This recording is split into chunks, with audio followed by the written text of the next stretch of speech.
Hi, so I think I have the time today to tell you the story of how I thought I was robbed, scammed, whatever, 55,000 naira in Nigeria. Now, it all starts with me being tired but needing groceries, so I head to a grocery store. I go to the grocery store and I pick up my stuff, and it comes up to like 200 and something thousand naira. So I was a bit confused. And just for context, one Canadian dollar is roughly 1,000 naira. So I said, I don't think I have that much stuff in my bag, but I'm too tired to check my list because we're like really tired. We went out, we had fun all day. So I decided, I'm going to check my list once I get home, maybe a day or two afterwards.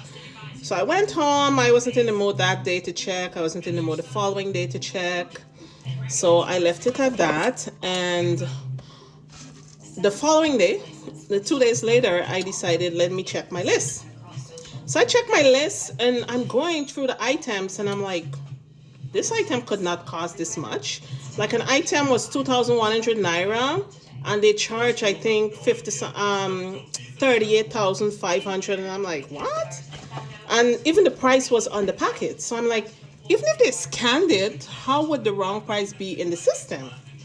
Anyhow, I check another item and also it's not matching up.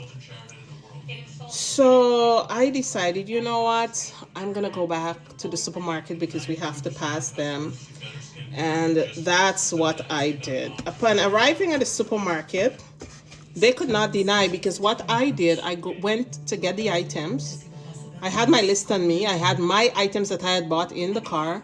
And so I go to get the items, the matching items in the store, and I take it to the counter and then we confront them. So once we confront them, we were told, oh my gosh, this is an error.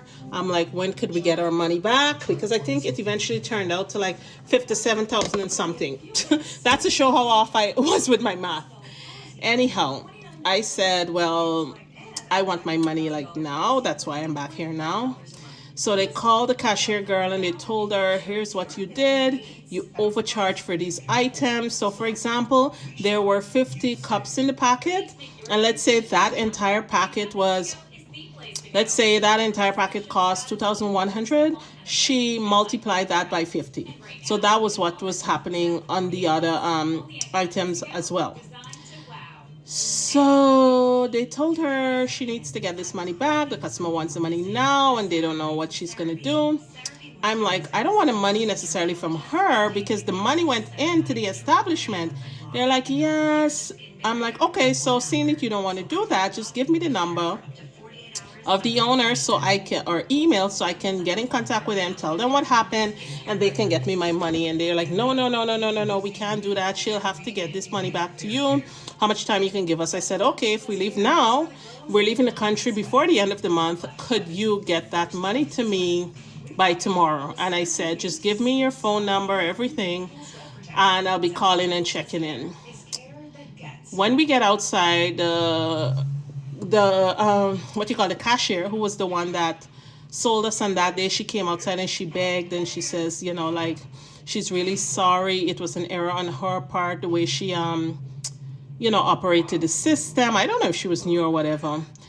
She doesn't know where she's going to find that money from. And we're like, the money is at the establishment. Like, if the money's not in your pocket, your manager, someone has that money. We don't want you to pay us. Let it come out of the establishment's money if it was an error. I don't know what happened, but the next day we got our money because I told them that I would just, find a way to reach out to the owner, or I would just go to social media. And so they sent my money. They collected our bank information that same day. And the following day, the money was in my account. They said it was an error. I don't know what happened. I believe that maybe it was an error if it was a new person, but that's it. And I got my 57,000 and something back.